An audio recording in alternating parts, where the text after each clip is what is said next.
저는 오늘 그 뉴스킨 사업자지만 네트워크 마케팅에 대해서 말씀을 드리려고 합니다. 그러니까 제가 처음에 사업을 접하고, 그러니까 아내로부터 사업을 전달받고, 그 다음에 사업을 하겠다고 결정하기까지 한 반년이라는 시간이라는 게 걸렸어요. 그러니까 그게 이 사업이 별로다여서가 아니라 사업은 진짜 굉장히 좋은데 이 네트워크 마케팅이라는 게 비전도 있고 앞으로 시장성도 있는데 몇 가지 걸리는 게 되게 있었어요. 과연 저 강사들이 말하는 그것들이 사실일까? 그리고 이 시장이 정말 앞으로도 그러니까 생긴 지가 이미 한 30년이 넘었는데 앞으로도 계속 유망한 그런 사업일까? 내가 지금 시작해도 물론 충분하게 나한테 어떤 이익을 갖다 줄 수 있을까? 그리고 이게 사람들이 안 좋게 보는 시선은 왜일까? 그런 모든 것들이 계속 가슴에 남아가지고 깨는데 굉장히 오래 걸렸던 것 같습니다. 그래서 제가 그 당시에 그런 거를 깨기 위해서 거기 굉장히 많이 이것저것 알아봤는데 그것들을 많이 정리를 했어요. 그래서 처음 사업을 시작하시는 분 아니면 알아보시는 분들이 이걸 보고서 어느 정도 사람들이 왜 그래서 이렇게 편견을 가지게 됐는지, 그리고 앞으로 지금 시작해도 늦은 감이 있는 게 아니라 더 앞으로 점점 더 유망한 이제 어떤 그런 유통산업 일부가 될 거고 나한테도 기회가 있다, 이런 것들을 모두 받아들일 수 있게 그런 시간이 될 수 있도록 제가 준비해봤습니다. 네트워크 마케팅은 정말 최고의 도구예요. 누구한테? 평범한 사람한테. 이거는 이제 강의 중에서 말씀드릴게요. 먼저 그 알리바바 기사로 시작을 하려 합니다. 마윈이죠, 그죠? 이거 작년 11월 11일. 그러니까 우리나라로 치면은 빼빼로데이인데 중국은 1이 계속 반복되잖아요. 그러니까 솔로의 날이라 그래가지고 얘네 말로는 광분제라 그래요. 이때는 1년에 한 번 나한테 선물을 하는 날이다 그래서 엄청나게 많은 지름신들이 강림을 합니다. 그러니까 15억 인구가 막 사다 보니까 보이시죠? 12시간 만에 10조 원 매출이 났어요. 반나절 만에.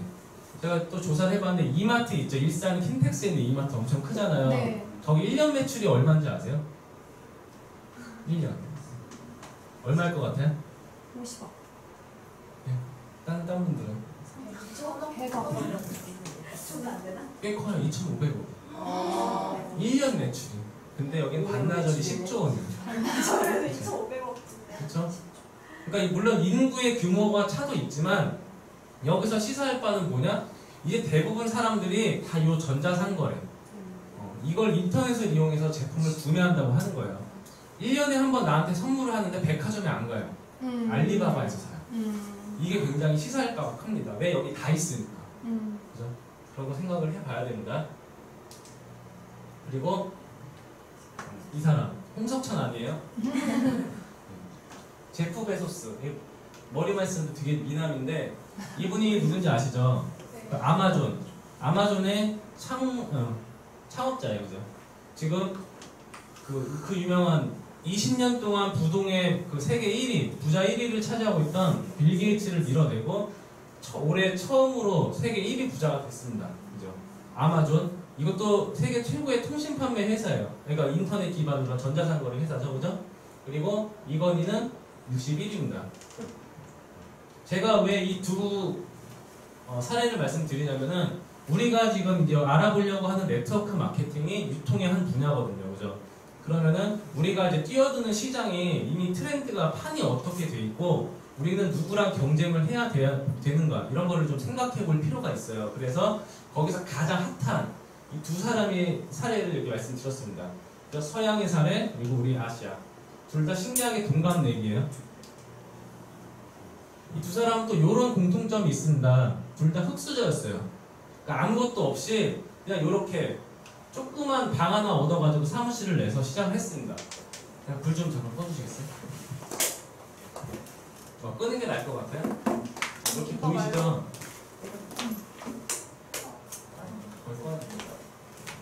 스프레이로 아마존닷컴 이렇게 되게 멋있어요.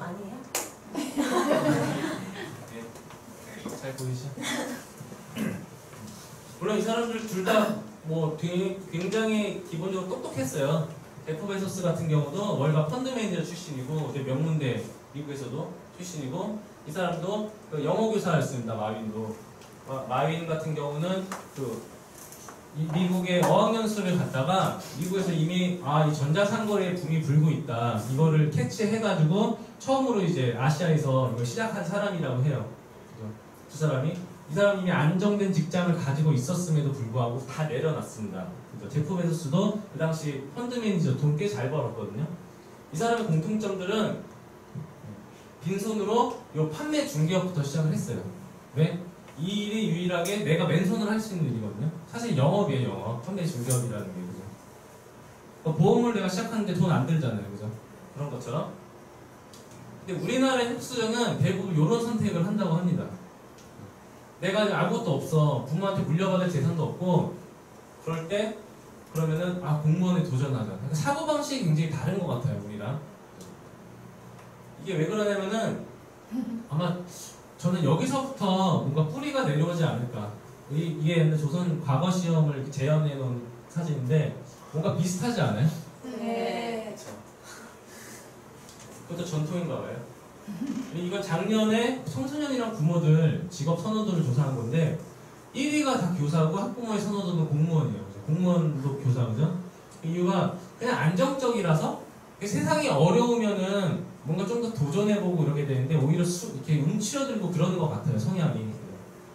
그리고 보면은 대부분 뭐 법조인, 건축가, 그리고 뭐 의사, 그러니까 뭔가 어떤 전문직이에요. 그죠? 여기 어떤 뭐 영업사원이나 아니면 사업가 이런 게 하나도 없어요. 이게 참 아쉬운 그건데 그냥 단순히 안정적인 게 삶의 기준인 것처럼 된 것 같아가지고 그게 굉장히 아쉽더라고요. 근데 생각해보니 과연 공무원이 여기 나온 직업이 끝까지 안정적일 거냐 이거죠. 그렇죠? 지금 공무원도 연금이 계속 줄어들고 있어요. 사실 공무원을 우리가 선호하는 이유가 그 연금 때문이거든요. 근데 연금이 어쨌든 계속 바닥에 나고 있습니다. 왜 점점 이제 신생아는 줄어들고 노인 인구가 늘어나고 있거든요. 그러니까 우리는 아직 조선시대에 살고 있는지도 몰라요. 21세기지만 중요한 건 머리. 그러니까 영어는 조선시대 그대로다. 그때 그 산업공상 신분제도 앞에서 말씀드린 직업을 보면은 다 이거 여기까지 있어요. 선비 공무원, 그죠? 뭐 농민은 지금 농사 짓는 사람 제외하고 장인, 뭔가 전문직 이런 사람들, 상인들. 그러니까 기존에 있는 것을 잘만 머리만 써서 활용하면은 이게 다 돈이 되는 게 사업인데 그걸 굉장히 내 약간 뼛속 깊이 어떤 유전자에라도 새겨 있는지 그런 거부감이 있다는 뜻이 아니야. 뭔가 좀 공감이 되지 않아요? 네. 제가 지금 따야 돼요. 한번 생각을 해볼게요. 그럼 1800년대 말에 미국 캘리포니아에 갑자기 금맥이 나왔다 그래가지고 사람들이 다 몰려갔어요. 서쪽으로. 그때 가장 이익을 본 사람들은 누굴까요? 이 사람이었어요. 그러니까 레비 스트로스라고 이때 이 사람은 작업복을 만들어 팔던 사람이었습니다. 그 당시 작업복이 광산일이 굉장히 되게 험하잖아요. 그 돌에 막 찢기고 그래가지고 안 찢어지는 그 당시 그 배 돛 있죠. 돈 만드는 그 두꺼운 천을 가지고 옷을 만들었대요. 거기다가 때 타지 말라고 파란색 염료를 이렇게 염색을 해서 팔았다고 합니다. 그게 청바지의 시초인데 이 사람이 돈을 제일 많이 벌었어요. 그 밖에 이 사람 뭐 곡괭이 팔던 사람, 그리고 여관하던 사람, 밥집 하던 사람. 그래서 지금도 건설회사 가면은 제일 돈 잘 버는 데가 한밭집, 그러니까 밥집이랑 술집이에요. 그 사람들이 다 엄청 많이 제일 벌려요. 이제 이익을 보고 있습니다. 진짜. 또 마찬가지로 생각을 해볼게요. 아까 노량진 그런 수험생들의 사진을 보여드렸는데 여기서 가장 큰 이익을 본 사람이 누굴까 좀 생각을 해봤는데 전 이 사람인 것 같아요. 컵밥. 그리고 이 사람들도 다 벌었어요. 학원 강사들 보면 기본적으로 억대 연봉자에다가 다 벤츠 끌고 다니고 학원장들은 뭐 건물주에다가 고시원 주인들도 다 벤츠래요. 그죠? 근데 사실 이 사람들은 뭐 기본적으로 돈이 있고 좀 있었겠죠, 재능이. 근데 이 청년들, 자기 또래 청년들이 다 공무원 시험에 올인하고 거기다 인생을 걸 때 이 사람들은 이걸 보는 거예요. 아, 저 많은 사람들이 밥을 사 먹네? 근데 수험생들은 돈이 없으니까 최대한 뭐 이렇게 싸게 뭐 삼각김밥 이런 걸로 먹잖아요. 그래서 그 정도 가격으로 좀 더 퀄리티 있게 만든 게 컵밥이에요. 이게 이 사람들이 한국에 노량진 대박 나서 유타, 미국에 유타주 솔트레이크 시티 가서 푸드트럭으로 대박이 났어요. 그래서 이렇게 컵밥 오프라인 이제 매장까지 나고 이제 프랜차이징까지 한다고 합니다. 그래서 이 사람들은 이미 자기들이 갖고 있는 이 컵밥의 자산 가치가 수천억이에요. 이미 엄청난 거죠. 벤치력은 필요가 없네요. 필요 없어요. 수천억인데. 그러니까 돈은 이렇게 벌어야 되는 것 같아요. 그죠? 맞아요. 이 사람들은 공무원 합격한 사람보다 그 노후를 그게 비교하면 안 돼요. 그런 거예요, 결국. 우리가 조금만 머리를 쓰면은 이 사람들도 이 청년들도 아무것도 없는 20대에 뭐 자기들이 물려받은 게 있었겠어요? 그러니까 생각을 좀만 달리 하니까 이렇게 인생이 달라졌다는 거거든요. 그래서 상업이 굉장히 중요한데 상업은 이런 식으로 발전을 해왔어요. 처음에는 내가 그냥 필요한 거 어떻게 만들어서 쓰다가 내가 뭐 못 만들고 그래서 시장에 갖고 나가서 상대방이 만들 수 있는 거 서로 교환해서 썼거든요. 맞아요. 그 다음에 이제 이런 이제 장거리 상인들이 나오기 시작하고 이때 초기 상업은 대부분 다 귀족들을 위한 귀족들은 자기들이 만들질 않아요. 일을 하지 않아요. 그 사람들은. 그러니까 필요한 거를 그냥 돈 주고 사서 썼단 말이에요. 그 상인들한테 맞춤형으로 이런 이제 장거리 교육을 하는 상단이 나오는데 그 사람들은 주로 거래 품목이 이런 사치 품목들이에요. 그러니까 금 같은 경우는 뭐 지금으로 치면은 옛날 중남미나 아프리카에는 금이 너무 넘쳤대요. 개목걸이도 막 개들도 와, 장신 그런 거 장신 보면은 개목걸이. 금으로 막 하고 다니고 이랬어요. 그러니까 유럽 애들이 거의 금이 없거든요. 네. 한장을 하고 미국으로 넘어간 거예요. 그러니까 다 뺏어왔어. 갔다가 그 스페인의 코르테즈 이런 애들이 놀랐대요. 애들이 머리부터 발끝까지 금으로 그냥 도배를 하고 있어가지고 눈이 뒤집혔다고 합니다. 거기서 금값이 똥값인데 유럽에서는 엄청나게 비싼 거. 그러니까 이런 차이가 있는 거예요. 상인들은 이 개념을 처음으로 알아냈어요. 그러니까 똑같은 금이지만 여기랑 저기랑 가격이 다르다. 그러니까 수요와 공급의 원칙을 본인들이 알아낸 거예요. 이런 사람들이. 그죠? 그리고 대표적인 게 이 후추거든요. 후추는 사실 동남아가 원산지예요. 저 말레이시아나 인도네시아 이쪽 더운 지방 거기에 있는 후추. 아시아에서는 흔한 후추가 이 유럽에서는 안 나요. 기후가 안 맞아서. 그래서 그게 유럽으로 갖고 갔더니 집 한 채 가격이었다고 합니다. 유럽은 그때 주식이 다 고기잖아요. 고기에다가 후추, 향신료. 그죠? 이렇게 먹으면 뭔가 느끼함도 덜어지고.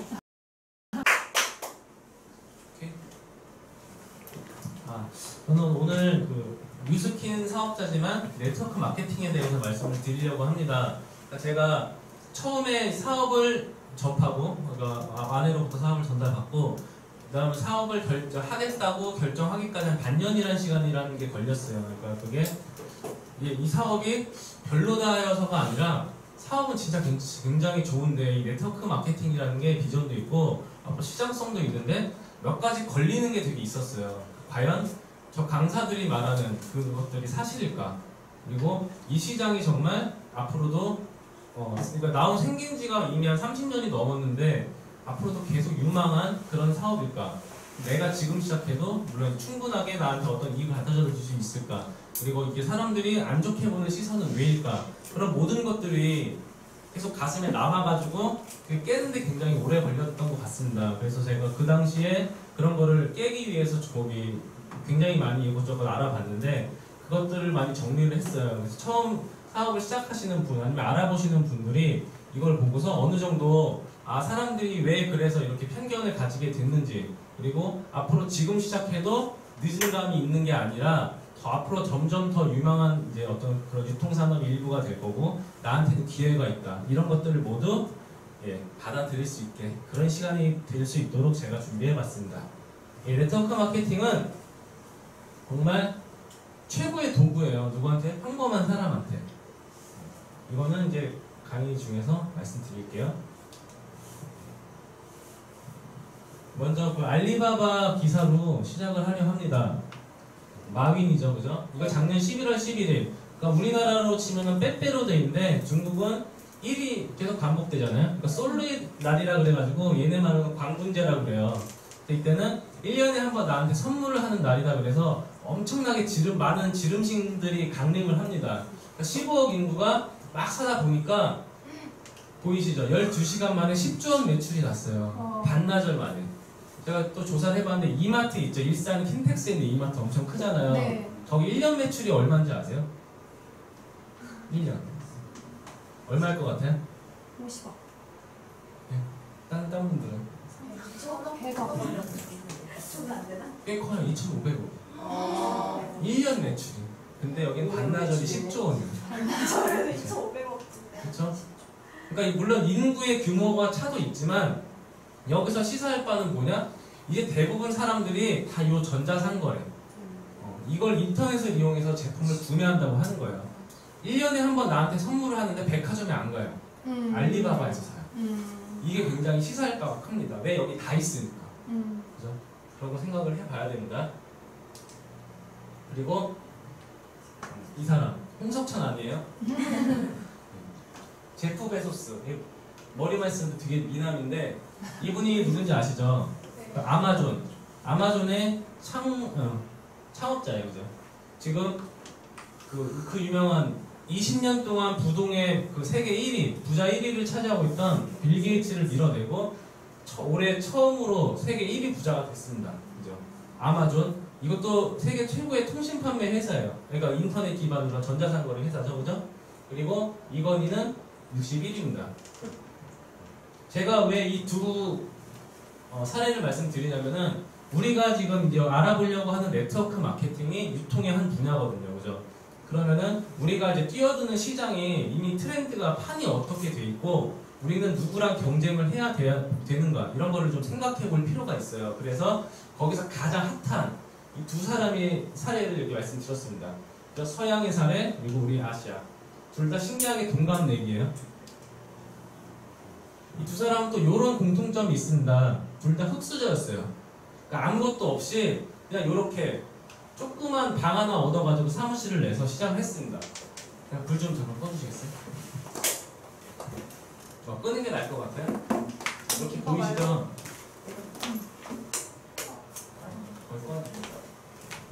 스프레이로 아마존닷컴 이렇게 그죠? 되게 멋있어요. 잘 보이시죠?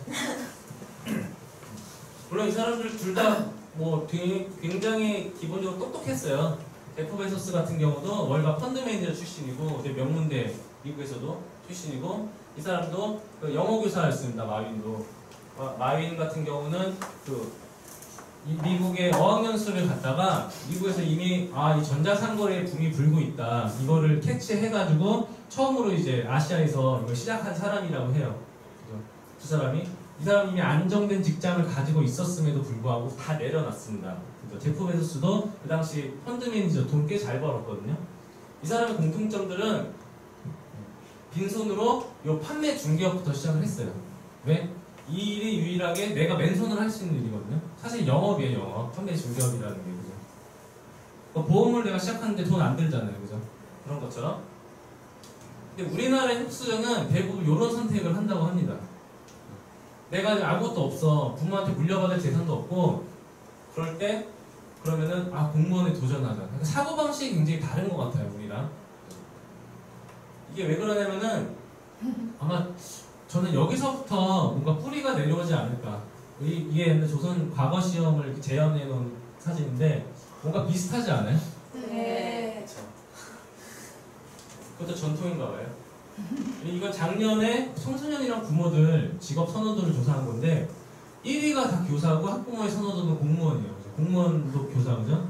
이유가 그냥 안정적이라서 세상이 어려우면은 뭔가 좀 더 도전해보고 이렇게 되는데 오히려 이렇게 움츠러들고 그러는 것 같아요, 성향이. 그리고 보면은 대부분 뭐 법조인, 건축가, 그리고 뭐 의사, 그러니까 뭔가 어떤 전문직이에요. 그죠? 여기 어떤 뭐 영업사원이나 사업가 이런 게 하나도 없어요. 이게 참 아쉬운 그건데 그냥 단순히 안정적인 게 삶의 기준인 것처럼 된 것 같아가지고 그게 굉장히 아쉽더라고요. 근데 생각해보니 과연 공무원이 여기 나온 직업이 끝까지 안정적일 거냐 이거죠. 지금 공무원도 연금이 계속 줄어들고 있어요. 사실 공무원을 우리가 선호하는 이유가 그 연금 때문이거든요. 근데 연금이 어쨌든 계속 바닥에 나고 있습니다. 왜 점점 이제 신생아는 줄어들고 노인과 늘어나고 있거든요. 그러니까 우리는 아직 조선시대에 살고 있는지도 몰라요. 21세기지만 중요한 건 머리. 그러니까 영어는 조선시대 그대로다. 그때 그 산업공상 신분제도 앞에서 말씀드린 직업을 보면은 다 이거 여기까지 있어요. 선비 공무원, 그죠? 뭐 농민은 지금 농사 짓는 사람 제외하고 장인, 뭔가 지금 뭔가 전문직 이런 사람들, 상인들. 그러니까 기존에 있는 것을 잘만 머리만 써서 활용하면은 이게 다 돈이 되는 그 사업인데 그걸 굉장히 내 약간 뼛속 깊이 어떤 유전자에라도 새겨 있는지 그런 거부감이 있다는 뜻이잖아요. 뭔가 좀 공감되지 않아요? 네. 제가 지금 따야 돼요. 한번 생각을 해볼게요. 그 1800년대 말에 미국 캘리포니아에 갑자기 금맥이 나왔다 그래가지고 사람들이 다 몰려갔어요. 서쪽으로. 그때 가장 이익을 본 사람들은 누굴까요? 이 사람이었어요. 그러니까 레비 스트로스라고, 이때 이 사람은 작업복을 만들어 팔던 사람이었습니다.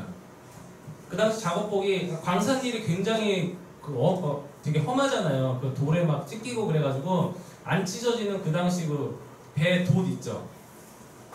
돈 만드는 그 두꺼운 천을 가지고 옷을 만들었대요. 거기다가 때 타지 말라고 파란색 염료를 이렇게 염색을 해서 팔았다고 합니다. 그게 청바지의 시초인데 이 사람이 돈을 제일 많이 벌었어요. 그 밖에 이 사람 뭐 곡괭이 팔던 사람, 그리고 여반하던 사람, 밥집 하던 사람. 그래서 지금도 건설회사 가면은 제일 돈 잘 버는 데가 한밭집, 그러니까 밥집이랑 술집이에요. 그 사람들이 다 엄청 많이 제일 벌려요. 이제 이익을 보고 있습니다. 진짜. 또 마찬가지로 생각을 해볼게요. 아까 노량진 그런 수험생들의 그 사진을 보여드렸는데 여기서 가장 큰 이익을 본 사람이 누굴까 좀 생각을 해봤는데 전 이 사람인 것 같아요. 컵밥. 물론 이 사람들도 다 벌었어요. 학원 강사들 보면 기본적으로 억대 연봉자에다가 다 벤츠 끌고 다니고 학원장들은 뭐 건물주에다가 고시원 주인들도 다 벤츠래요. 그죠? 근데 사실 이 사람들은 뭐 기본적으로 돈이 있고 좀 있었겠죠, 재능이. 근데 이 청년들, 자기 또래 청년들이 다 공무원 시험에 올인하고 거기다 인생을 걸 때 이 사람들은 이걸 보는 거예요. 아, 저 많은 사람들이 밥을 사 먹네? 근데 수험생들은 돈이 없으니까 최대한 뭐 이렇게 싸게 뭐 삼각김밥 이런 걸로 먹잖아요. 그래서 그 정도 가격으로 좀 더 퀄리티 있게 만든 게 컵밥이에요. 이게 이 사람들이 한국에 노량진 대박 나서 유타, 미국에 유타주 솔트레이크 시티 가서 푸드트럭으로 대박이 났어요. 그래서 이렇게 컵밥 오프라인 이제 매장까지 나고 이제 프랜차이징까지 한다고 합니다. 그래서 이 사람들은 이미 자기들이 갖고 있는 이 컵밥의 자산 가치가 수천억이에요. 이미 엄청난 거죠. 벤츠 이런 건 필요가 없는데요? 필요 없어요. 수천억인데. 그러니까 돈은 이렇게 벌어야 되는 것 같아요. 그죠? 맞아요. 이 사람들은 공무원 합격한 사람보다 그 노후를 그게 비교하면 안 돼요. 그런 거예요, 결국. 우리가 조금만 머리를 쓰면은 이 사람들도, 이 청년들도 아무것도 없는 20대에 뭐 자기들 물려받은 게 있었겠어요? 그러니까 생각을 좀만 달리 하니까 이렇게 인생이 달라졌다는 거죠. 그래서 상업이 굉장히 중요한데 상업은 이런 식으로 발전을 해왔어요. 처음에는 내가 그냥 필요한 거 어떻게 만들어서 쓰다가 내가 뭐 못 만들고 그래서 시장에 갖고 나가서 상대방이 만들 수 있는 거 서로 교환해서 썼거든요. 맞아요. 그 다음에 이제 이런 이제 장거리 상인들이 나오기 시작하고 이때 초기 상업은 대부분 다 귀족들을 위한, 귀족들은 자기들이 만들질 않아요. 일을 하지 않아요, 그 사람들은. 그러니까 필요한 거를 그냥 돈 주고 사서 썼단 말이에요. 그래서 그 상인들한테 맞춤형으로 이런 이제 장거리 교육을 하는 상단이 나오는데 이 사람들은 주로 거래 품목이 이런 사치 품목들이에요. 그러니까 금 같은 경우는 뭐 지금으로 치면은 옛날 중남미나 아프리카에는 금이 너무 넘쳤대요. 개목걸이도 막 개들도 와, 장신 그런 거 장신으로 보면은 개목걸이. 금으로 막 하고 다니고 이랬어요. 그러니까 유럽 애들이 거기 금이 없거든요. 네. 한장을 하고 미국으로 넘어간 거예요. 아. 다 뺏어왔어. 갔다가 그 스페인의 코르테즈 이런 애들이 놀랐대요. 어. 애들이 머리부터 발끝까지 금으로 그냥 도배를 하고 있어가지고 눈이 뒤집혔다고 합니다. 거기서 금값이 똥값인데 유럽에서는 엄청나게 비싼 거. 그러니까 이런 차이가 있는 거예요. 상인들은 이 개념을 처음으로 알아냈어요. 그러니까 똑같은 금이지만 여기랑 저기랑 가격이 다르다. 그러니까 수요와 공급의 원칙을 본인들이 알아낸 거예요. 이런 사람들이. 그죠? 그리고 대표적인 게 이 후추거든요. 후추는 사실 동남아가 원산지예요. 저 말레이시아나 인도네시아 이쪽 더운 지방. 거기에 있는 후추. 아시아에서는 흔한 후추가 이 유럽에서는 안 나요. 기후가 안 맞아서. 그래서 그게 유럽으로 갖고 갔더니 집 한 채 가격이었다고 합니다. 유럽은 그때 주식이 다 고기잖아요. 고기에다가 후추, 향신료, 그죠? 그렇게 먹으면 뭔가 느끼함도 덜어지고 맛있잖아요. 그래서 그런 가치가 있다는 거를 처음으로 생각을 하게 됩니다. 근데 본격적으로 상업이 발전한 거는 요때부터라고 해요. 영국의 그 산업혁명이 발전해가지고 그 당시 손으로 만들던 게 기계로 만들다 보니까 생산량이 무슨 몇십 배, 몇백 배가 막 증가하다 보니 제품이 막 넘쳐나는 거예요. 그러다 보니 자기 기존에 소비하던 시장에서 감당이 안 돼서 이제 식민지라는 거를 찾아 나서기도 합니다. 그러니까 영국이 세계에서 식민지를 가장 많이 확보했던 나라예요. 지금도 영국 연방, 뭐 호주나 캐나다나 다 그때 영국 식민지였던 나라들이죠. 아직도 그 영국 여왕이 거기 통치를 한대요. 영향권이 있대요. 그래서 영국이 그 유럽 연합을 탈퇴한 것도 자기들이 그런 배경이 있기 때문에 배짱을 부릴 수 있다고 하더라고요. 그래서 오죽 식민지가 많으면 해가 지지 않는 나라라고 했어요. 전 세계 이 경도마다 따라가 보면 해가 안 진대요. 영국. 이때 아무튼 그 소비 시장 확보, 이때부터 본격적으로 물건을 전문으로 파는 사람들이 등장했습니다. 우리 요즘은 상사예요. 무슨 뭐 상사 있잖아요. 배우 상사, 무슨 뭐 삼성 3대 상사. 장그래. 그쵸, 장그래. 무역. 무역을 하는 사람들이 상사예요. 그리고 여기에 따라서 뭐 운수업이라던가 아니면 창고 보관, 금융, 보험업 이런 것들, 거의 보조산업도 더불어 발달하게 됩니다. 사실 유통은 굉장히 좋은 거예요. 이런 혈관, 우리도 심장에서 나온 피가 손끝까지 다 가야 되는데 그 당뇨 환자들은 혈관이 끈적끈적하고 막혀있기 때문에 못 가잖아요. 그죠? 그럼 손발이 썩고 이러는 것처럼 이 유통업자들도 생산자랑 소비자를 다 연결해주는 역할을 해요. 굉장히 좋은 역할이고, 그 다음에 이 사람들은 자기들이 처음에 어느 정도 물량을 확보하고 시작하기 때문에 어떤 뭐 예를 들어 내가 뭐 감자를 잔뜩 사놨어. 근데 여기 갑자기 막 기후가 이상해져서 감자가 다 죽었어요. 근데 내가 확보해 놓은 게 있기 때문에 그걸 갖다 팔 수 있거든요.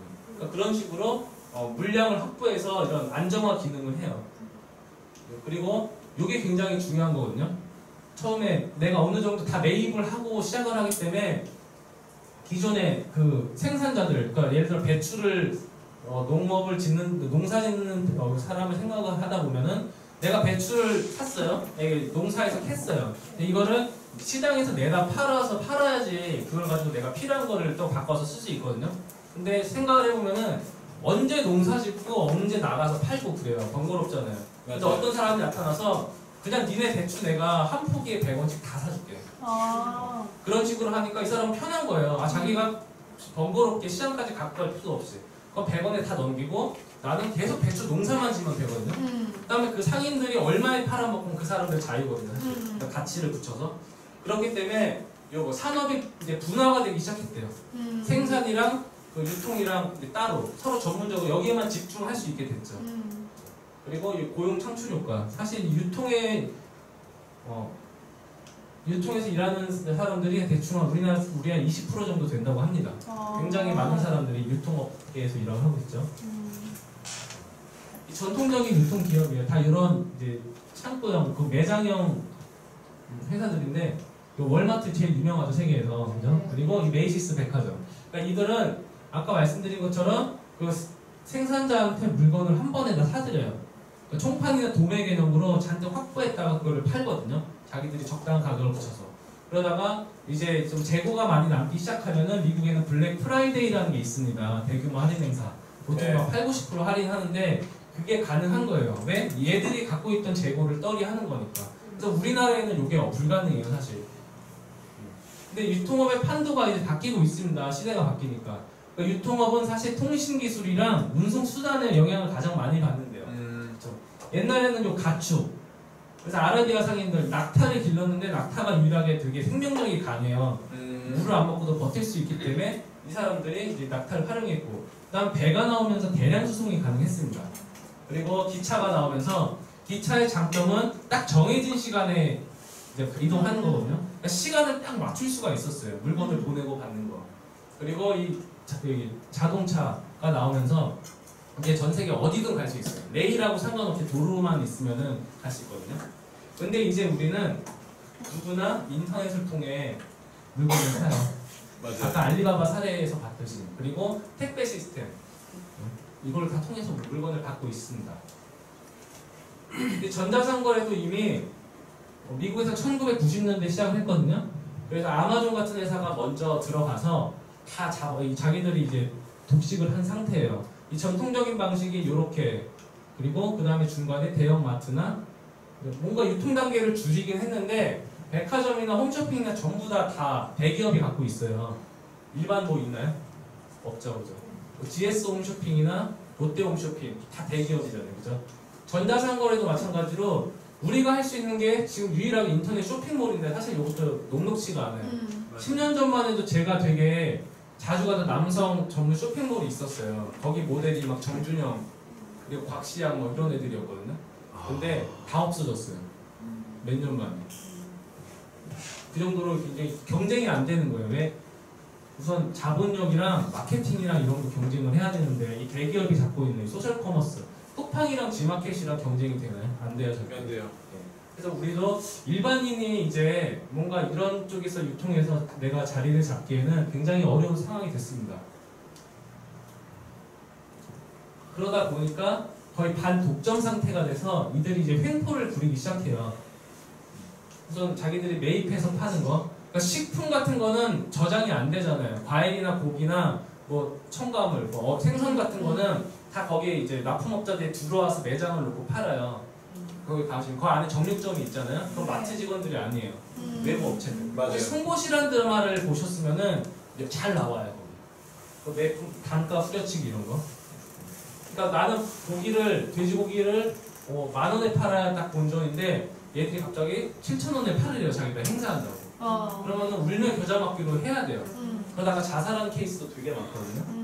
그 다음에 나머지 이런 거 좀 오래 보관되는 거는 자기들이 그냥 중개업만 해요. 와서 팔고 대신에 판매 수수료를 뭐 20%였다 30%막 자기 마음대로 올리고, 그리고 남는 물건들은 니들이 다 가져가라.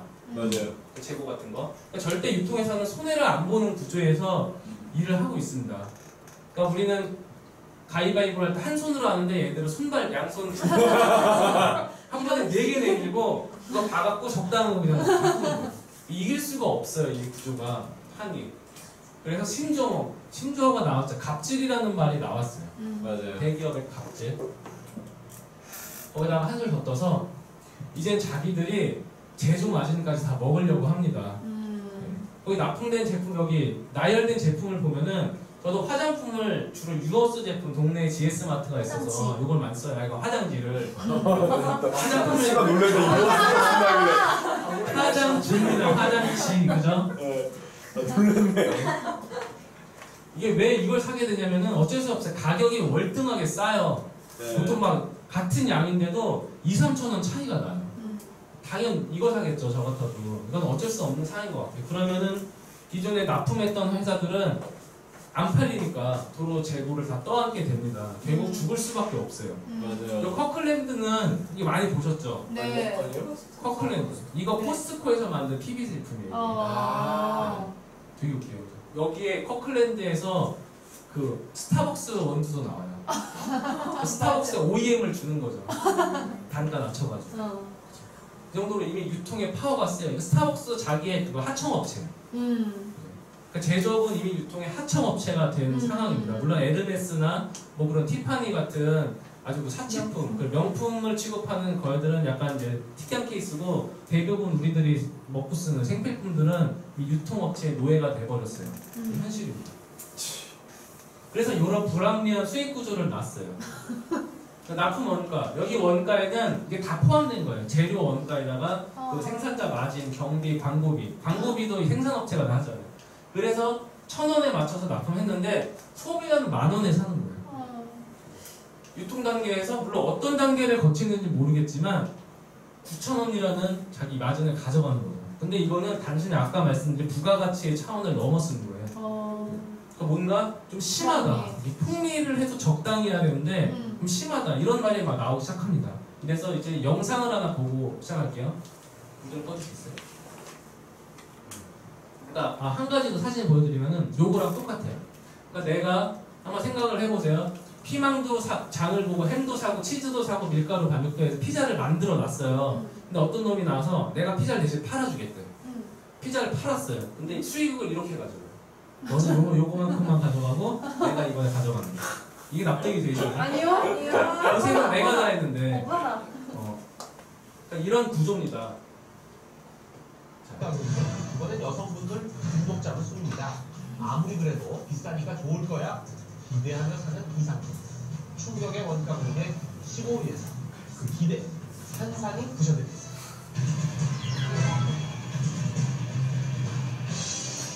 어드밴스 루트루가 뭐예요? 가용성이 심지어 3개월 번호 하나 지금 주문해오나 궁금하신 남자분들 금방 불러드린 건 국내에서 최고의 인기를 누리는 수입 화장품 이름입니다. 현재 우리나라에서 수입 화장품의 시장 점유율은 무려 45%인데요. 특히 어드밴스 어쩌고 일명 백색병 30년째 업계 장수 품목이 문의했습니다. 백화점에서 50ml에 15만 원인데요. 이 제품의 국내 통관장 콕 찍어 말씀드립니다. 그러니까 수입하는 가격이죠. 판매가 15만 원짜리 갈색병 통관 가격이 5.58단. 야, 6천 원. 그럼 실제 원가는 6천 원도 안 된다는 거죠. 맞아. 이뿐만 아닙니다. 98,000원짜리 랑콤 아닌가? 통관 가격 6.5단. 약 7,100원. 69,000원짜리 10.45달러. 약 11,000원. 더구나 미국, 프랑스, 일본, 이탈리아, 호주 등 외국과 비교해도 우리나라가 수입 화장품이 가장 비싼데요. 국산 화장품 역시 사정은 비슷합니다. 크림은 백화점가 22만 원. 하지만 원가는 고작 3만 원. 또 다른 회사 제품 중 10만 원에 판매되는 아이섀도우는 제조 원가가 100원. 1,000원도 아닌 100원. 화장품이라는 게 대부분 국내에서 제일 큰 브랜드가 있죠. 네, 여기 이제 브랜드가 쫙 있어요. 그리고 이제 저가 화장품 이런 거 있었잖아요. 그 사장이 이제에서 있다가 나온 사람이야. 이 사람이 처음에는 를 내놓으면서 이거랑 쟤네들 비싼 거랑 똑같은 거다. 왜냐? 후바라는 화장품 회사가 있어요. 국내 상품의 80%를 거기서 생산해. 맞아요. 용기만 다른 거야. 맞아. 안에 내용물은 다 똑같아. 응. 다 똑같은데 용기만 다른 거를 팔아. 근데 그걸 이제 이 사장이 처음에 그걸 공개하면서 막 센세이션 불러일으켜서 막 떴거든요. 뜨고 나니까 이제 그런 얘기 안 해요.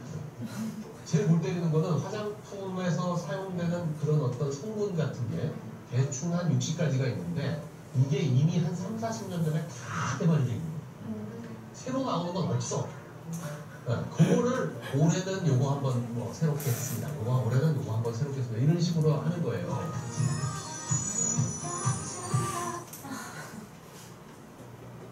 보셨죠? 보통 화장품 같은 경우가 좀 심하긴 한데 브랜드 가격이 붙으니까 그래도 품위가 적당히 해야 되는데 무슨 10배 어떤 데 아까 아이섀도우 같은 거는 100배요 100배 100원. 100원짜리가 10만원에 팔아요 1000배죠 1000배예요. 진짜 그거는 어떻게 보면 사기라고 할 수 있는데 그럼 제조업자들이 이런 생각을 하게 돼요. 왜 제품 만드느라고 고생한 건 난데 왜 돈은 쟤들이 더 많이 챙겨가냐. 맞아. 그럼 이런 고민을 하겠죠. 그럼 나도 좀 뭔가 이익을 높이려면은 원료를 좀 싼 걸로 바꿔야 되나? 근데 그럼 제품의 질이 그냥 확 티가 나거든요. 그럼 사람들이 그러다가 외면할 수가 있어요. 그러자니 계속 끌려다니다가 난 파산할 것 같고 그런 고민합니다. 그래서 무슨 좋은 방법이 없을까 계속 고민하게 돼요. 그럼 소비자도 마찬가지예요. 이제 점점 인터넷이 발달하면서 모든 정보가 오픈이 되기 시작해요. 그러니까 알면 열받잖아요. 예전 조선시대에도 처음에 세종대왕께서 한글을 만들었을 때 양반들이 반대한 이유가 서민들이 글을 알게 되면 똑똑해지니까. 그러니까 자기들이 지배하기가 힘들어지는 상황이 오는 거죠. 그렇기 때문에 계속 반대한 거예요. 인터넷이 나오면서 사람들이 점점 똑똑해지기 시작합니다. 뭔가 내가 사고 있는 거 의심을 품게 돼요. 이게 맞는 가격인지 더 싸게 살 수 있는 건 없나. 그래서 검색을 하게 돼서 이런 생각을 갖게 됩니다. 그러다 보니 아까는 불만 있는 제조업자와 불만 있는 소비자가 이렇게 손을 잡게 돼요. 유통기업이 얘네 폭리가 심하니까 얘네를 빼고 우리끼리 새로운 유통 방식을 한번 만들어 보자. 그래서 기존에 어떤 광고, 마케팅은 소비자가 담당하고 상품 제조 판매는 그대로 제조업자가 직접 한다. 이런 겁니다. 그러면은 여기에 대해 누구나 한 번씩 창업을 꿈꾸지만 드는 돈에 비해 성공하기 어려운 현실. 리스크를 줄이기 위해 프랜차이즈 가게도 꿈꿔보지만 그 많은 비용 앞에 좌절하기 쉽습니다. 청년 실업률마저 10%인 시대, 일반 서민이 도전할 만한 사업이 있을까요? 그러려면 초기 투자 비용이 없거나 아주 적어야 하고 가불관계 같은 불공정한 거래가 없어야 합니다. 복잡한 유통 단계도 줄여야겠죠. 이 세 가지가 없는 회원 직접 판매, 과연 어떤 상황일까요? 회원 직접 판매는 제품에 만족한 회원이 다른 사람에게 권유하거나 판매하는 방식을 말합니다. 믿고 소비하는 만큼 제품 경쟁력은 필수겠죠. 큰 비용 없이 좋은 제품을 거래하며 회원 간의 신뢰도 쌓이고 기분 좋은 수익도 생깁니다. 가게 운영이라는 무거운 짐을 내려두고 원하는 시간에 원하는 만큼 일하기, 참 간단한 창업이죠. 게다가 소비자 피해 보상 보험이라는 안전장치가 있다는 거 잊지 마세요. 육아 등으로 경력 단절이 두드러진 한국 여성들에게 일자리를 제공하며 노력에 따른 정당한 보상을 제공함으로 가정과 사회를 튼튼하게 합니다. 계속되는 경기 침체에도 불구하고 회원 직접 판매 시장은 계속 성장하여 약 4조 원에 이르고 있습니다.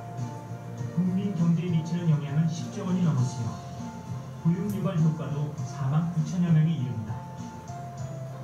우수한 제품과 정당한 보상, 시대에 맞는 유통으로 어느새 생활이 된 회원 직접 판매, 삶의 행복을 더합니다.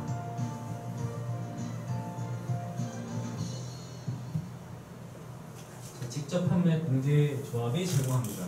이거는 저희가 만든 영상이 아니라 그 직접 판매 공제 조합이라는 데서 만들어서 유포한 영상이 아닌가 3년 정도 됐는데 이 기관이 어떤 기관인지 보면은 우리나라 랭킹 넘버 2가 대통령 다음에 국무총리거든요. 그래서 국무총리 산하에 공정거래위원회라고 있어요. 지금 김상조 위원장 굉장히 유명하죠. 네. 재벌상조라고 그래가지고 그분 또 그 산하에 있는 한 기관이에요.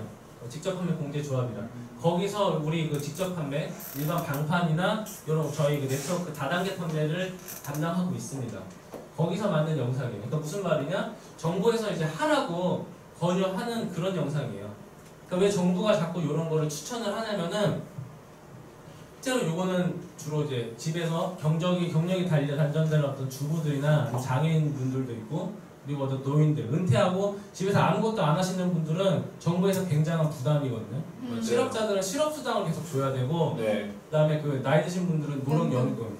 그러니까 돈이 계속 나가다 보니까 정부에서 어떻게든 이 사람들을 놀게 하지 말고 자꾸 움직이게 할 수 있는 그냥 하라고 자꾸 추천을 해주는 거예요. 그러면은 오히려 정부 입장에서 지출해야 될 돈이 이 사람이 돈을 벌면서 오히려 세수 효과가 있는 거죠. 그리고 소비 유발 효과도 있는 거고. 이거는 사실 미국에서 1990년대에 이미 증명이 된 거예요. 그러니까 아무것도 뭐 집에서 살림만 하던 주부가 갑자기 어느 날 백만장자가 된다던가 그 당시 이제 직접 판매로. 그래서 뭐 클린턴이 방송에 나와서 되게 열심히 해줘서 고맙다. 당신들이 우리 그 산업의 역군이다. 이렇게 얘기하는 그 영상도 있습니다. 그 유튜브 찾아보면 있어요. 네, 그거는 기니까 한번 찾아보시고요. 저도 한번 검색을 해봤거든요. 공정거래위원회 들어가서 보니까 있네요, 그죠? 네. 굉장히 이렇게 투명한 회사예요. 사실 여기 검색해서 안 나오는 회사는 다 불법이라고 보시면 돼요. 네. 일단 다시 말씀드릴게요. 그러면 마케팅, 우리가 네트워크 마케팅을 말씀드리기 전에 마케팅이란 도대체 어떤 행위인가에 대해서 제가 좀 알아봤어요. 이거 사전 검색해봤더니 그냥 생산자에서 소비자로 어떤 제품이나 서비스가 넘어가는데 발생하는 모든 행위를 마케팅이라고 한대요. 네. 유통도 그 중에 일부인데요. 이렇게 보니까 좀 어렵죠. 네. 그러니까 요즘은 이런 말로 많이 써요. 그러니까 소비자 구매 욕구를 불러일으키도록 하는 행위. 그렇죠? 즉 광고나 홍보나 영업을 보통 마케팅으로 많이 씁니다. 우리는. 근데 마케팅이 굉장히 어려운 분야예요. 왜 그러면 사람의 심리를 되게 자극하는 분야거든요. 그러려면 뭔가 약간 시각적인 자극, 감각도 있어야 되고 미적 감각에다가 그리고 심리학에 대해서 굉장히 능통해야 돼요. 네. 그리고 이런 트렌드나 시장, 유통 그런 것도 조사해야 돼요. 그래서 아무나 못하는 분야인데 이 네트워크 마케팅은 신기하게도 그냥 누구나 일상에서 하고 있던 이 원초적인 행위를 마케팅에 접목한 그런 사업이에요. 그러니까 우리가 어디 고깃집에 가서 맛있어. 그럼 네. 당연히 얘기하잖아요. 네. 고기 좋아하는 친구한테 저기 가니까 네. 맛있다. 네. 저는 하남 돼지집을 친구를 통해 처음 알았거든요. 되게 좋아요. 그 친구가 저한테 알려줬기 때문에 걔는 어떤 대가를 바라고 알려준 건 아니에요. 근데 하남 돼지집이 저 때문에 어쨌든 돈을 벌게 되죠. 근데 이거를 좀 더 여기 전문화 시켜가지고 그러면은 소비자가 대신 이 기업 대신에 소개를 해줬을 때 그로 인해 발생하는 이익을 소비자한테 돌려주자. 이런 개념으로 시작한 게 네트워크 마케팅입니다. 그러니까 누구나 할 수 있는 거예요. 그렇기 때문에 이 진입장벽이 없는 또 그런 사업이기도 하고. 이건 아까 말씀드린 그런 전통적인 유통구조보다 굉장히 좀 더 공정해졌습니다. 그러니까 이 제조업자 입장에서도 유통경비로 들어가는 돈이 없고 우선 광고비 비중이 굉장히 크거든요, 요즘은. 네. 광고비를 아예 안 쓰다 보니까 이 재료비를 더 높일 수가 있어요. 그러니까 네. 품질을 좋은 제품을 만들 수 있고 소비자 입장에서도 더 좋은 제품을 싸게 살 수가 있는 거예요. 그럼 이 발생하는 이익은 대신 이 소비자, 마케터 역할을 하는 소비자들한테 다 돌려주고 있습니다. 그러니까 서로 윈윈하는 그런 구조예요. 굉장히 좋죠. 그러니까 이렇게 서로 상생하는 그런 구조의 어떤 산업이라고 보시면 돼요.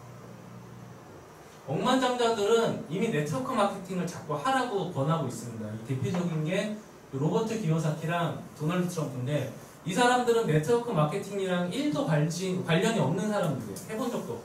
근데 부동산 재벌이거든요. 이 사람들이 여기 이렇게 책을 써서 막 팔아요. 이게 무슨 뜻이죠? 우리가 네트워크 마케팅을 권하는 이유 이거잖아요. 왜 권하는지. 왜 부동산 재벌이 네트워크 마케팅을 하라고 할까요? 그러니까 부동산 산업이 호황이 계속 되려면은 부자들이 많아져야 돼요. 젊은 부자들이 많이 양성이 돼야 되는데 보니까 네트워크 마케팅만큼 좋은 게 없거든요. 이 로버트 기요사키도 자기가 이 네트워크 마케팅을 처음 전달받은 게 책에서 본 내용이에요. 1970년대 전달받았는데 그때는 부동산이 워낙 호황이기도 하고 대부분 하는 사람들이 뭐 주부나 실업자들 이런 사람이 하니까 무시했대요. 이런 거 왜 나한테 보내? 그러다가 한 20년쯤 지나서 자기 그 부동산 같은 이제 억만장자 친구 중에 하나가 네트워크 마케팅을 하고 있는 걸 본 거예요. 그래서 그 친구한테 물어봤죠. 야, 너는 왜 운동하는 게 이런 걸 해? 그때 그 친구가 네트워크 마케팅은 단순히 돈만 벌려고 하는 게 아니라 이런 구조가 있다. 그래서 거기서 보고서 이건 완벽한 사업이구나. 그러니까 누구나 빈손으로 자본이 없이 시작해서 이런 큰 부자가 될 수 있는 사업이구나. 그거를 깨닫고 거기에 감명을 받아가지고 그때부터 막 네트워크 마케팅 전도사가 되게 됩니다. 근데 되게 신기한 게 이 사람이 부동산으로 번 돈이랑 그 네트워크 마케팅 책 써서 그걸로 팔아서 번 인세랑 비슷하대요. 되게 굉장히 머리가 좋은 사람이에요. 도널드 트럼프도 둘이 절친인데 이거 미국에 있는 어떤 토크쇼 나와가지고 그 사회자가 물어봤어요. 당신은 이 사람이 한 3번인가 망했다가 다시 일어선 사람이거든요. 원래 금수저였지만. 그래서 이번 한 번 더 망하면은 당신은 뭐 하고 싶냐. 그러니까 자기 네트워크 마케팅 할 거래요. 사람들이 관중들이 막 야유를 보내니까 그러니까 니들은 거기 있고 나는 여기 있는 거야 이렇게 했다는 거야. 빌 게이츠가 마찬가지로 자기는 나한테 다시 한번 기회가 주면 나 네트워크 마케팅을 하겠다.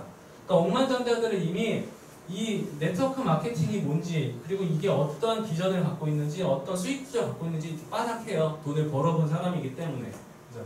하지만 제 부모님은 엄마는 하지 말래요. 아버지도 막 때리려고 그래요. 저는 처음에 이거 얘기했을 때 아버지가 미친 새끼라고 그랬어요. 한번 생각을 해볼게요. 빌 게이츠랑 부모님 중에 누가 더 부자예요? 빌 게이츠요. 그죠? 이거는 뭐 말할 것도 없는 거죠. 그럼 여기서 영상을 그러면 왜 부모님들이 왜 이렇게 부정적일까? 사람들이 그런 반응을 보이게 된 이유가 다 있어요. 세상에 뭐 이유 없는 건 없으니까. 그러면 여기서 짧은 영상을 하나 보고서 그 이유를 설명해 드리도록 하겠습니다. 뒤에 불 좀 꺼주시겠어요?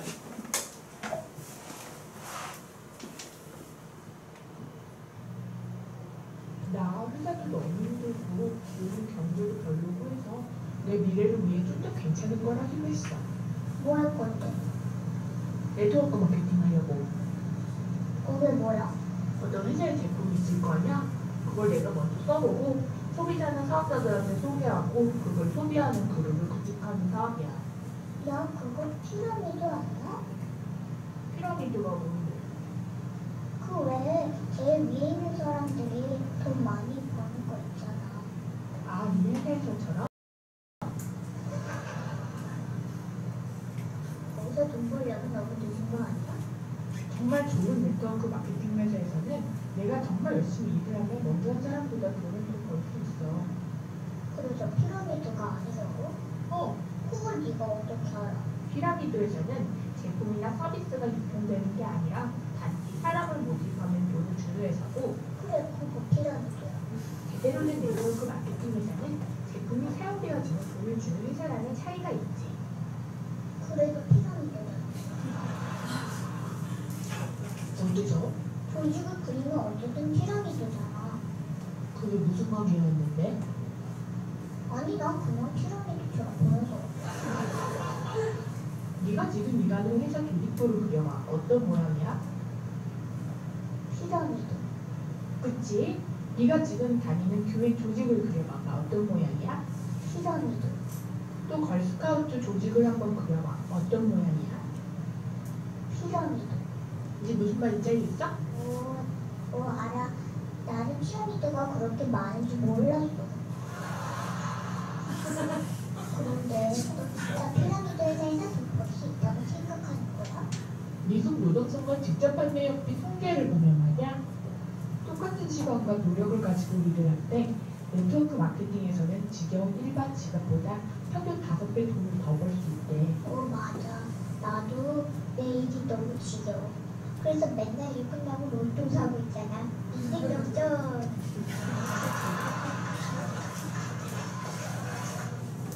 그런 희박한 눈에는 미래를 맡기지 말고 지금 이 사업 시작하는 게 어때? 언니 사람들이 안 좋게 말하던데. 누가? 사촌 형아가. 내가 부자야? 아니, 자기 사업 가지고 계셔? 아니, 그럼 이 분야에서 전문가셔? 아니, 그 형 말이라면 원래 다 믿어? 아니, 별로. 진짜 좀 때리고 싶다.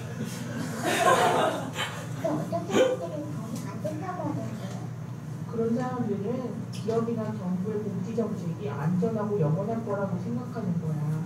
그게 아닌데도. 좀 믿을 만한 전문가들은 뭐라 그래? 너 로버트 기요사키라고 전 세계에서 가장 많이 팔린 경제책 쓴 사람 알아? 아니, 그 사람이 평범한 사람이 부자가 되려면 네트워크 마케팅을 하라고 하더라고. 너 도널드 트럼프는 아니?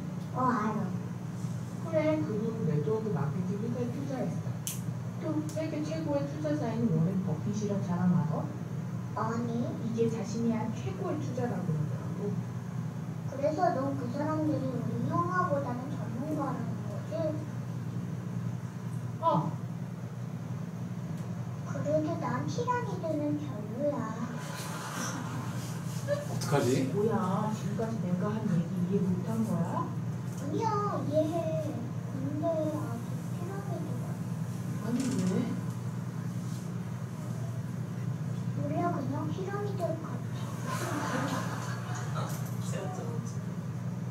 그래, 그럼 난 갈게. 그러니까 너 날 소개시키려는 거 아니었어? 아니야, 왜? 네가 자꾸 아직도 피라미드라고 하잖아. 그래도 한번 해볼게. 아니 괜찮아. 내가 자꾸 사업을 시키느니 차라리 한강물에 뛰어드는 게 나을 것 같다는 생각이 드네.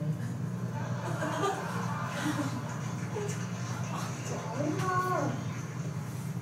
나 할 수 있어. 됐거든.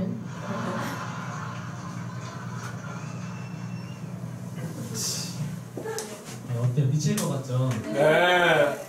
다들 이제 이런 경험을 한두 번씩은 겪게 되실 겁니다. 그죠? 근데 이렇게 나오는 이유가 있거든요. 사람들이 왜 이렇게 부정적일까?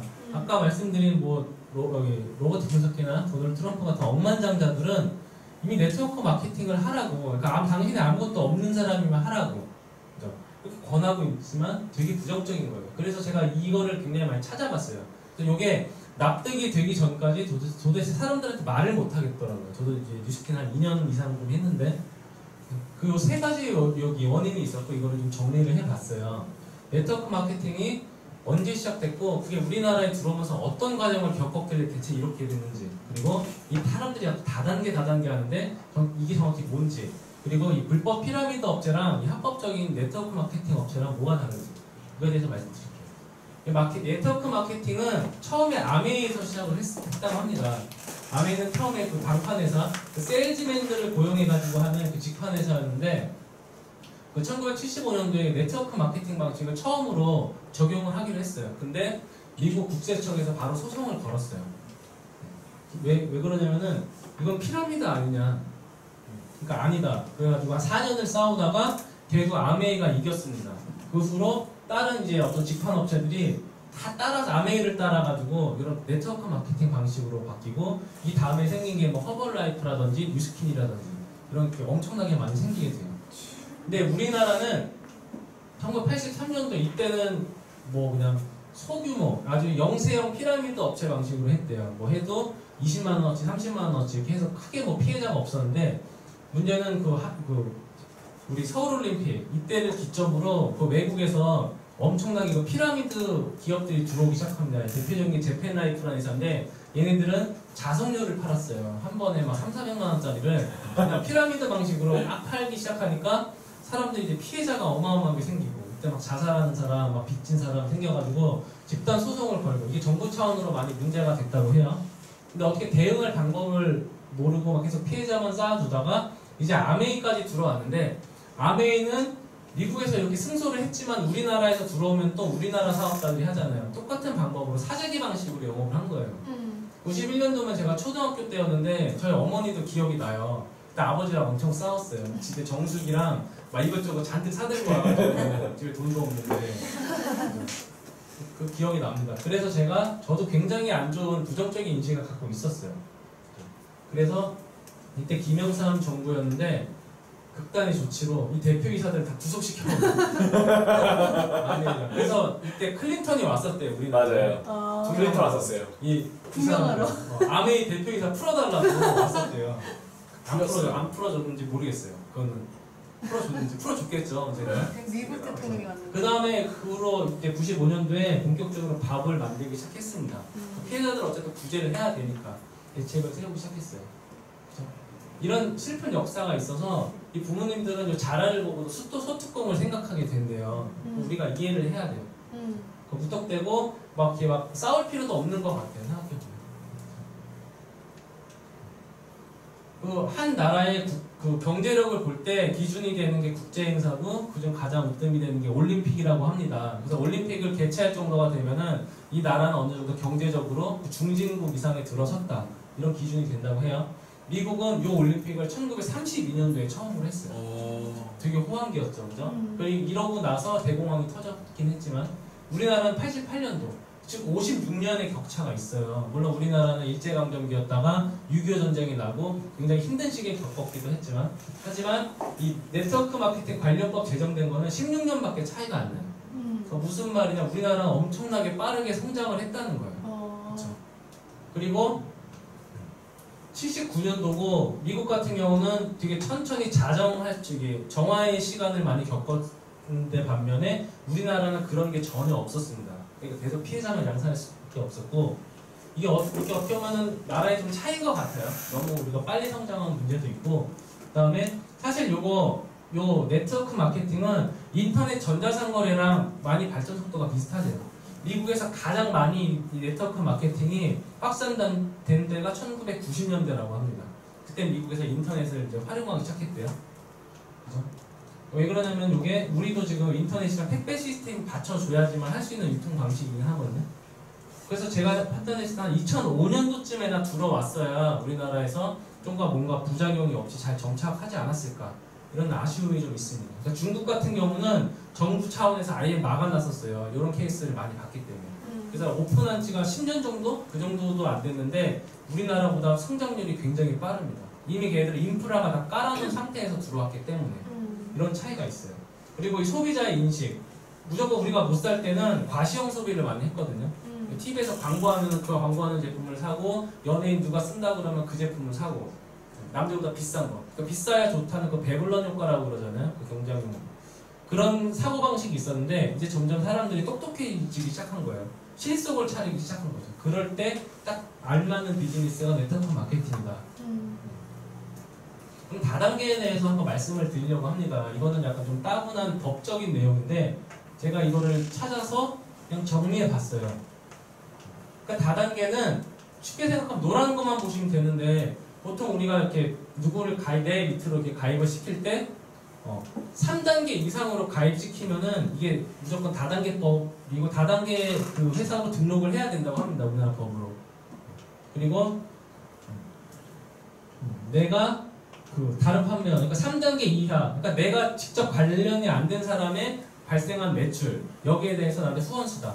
그러니까 이 무슨 말이냐면은 요게 되게 중요한 말이거든요. 거래 실적도 중요하지만 내가 이런 조직 관리를 하거나 교육 훈련을 한 거에 대한 수당을 준다는 거예요. 그러니까 요거를 무형의 자산, 지적 재산권이거든요. 나의 노하우를 알려준다는 거. 여기에 대해서도 후원 수당을 준다.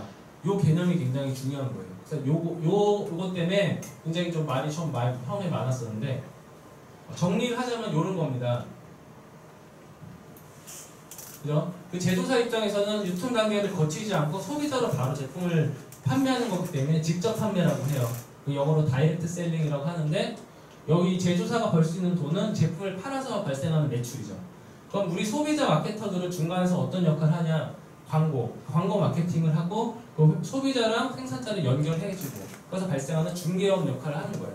그리고 거기서 발생하는 중개 수수료 커미션을 받기도 하고 그다음 마찬가지로 내 직대는 아니지만 나랑 같이 뭔가 사업에 관심 있는 사람들을 리크루팅하고 그리고 소비자 만들고 교육하고 관리하는 방법 노하우를 다 알려주고 그다음 교육을 하고 이런 것들에 대한 이런 수당을 받는 거예요.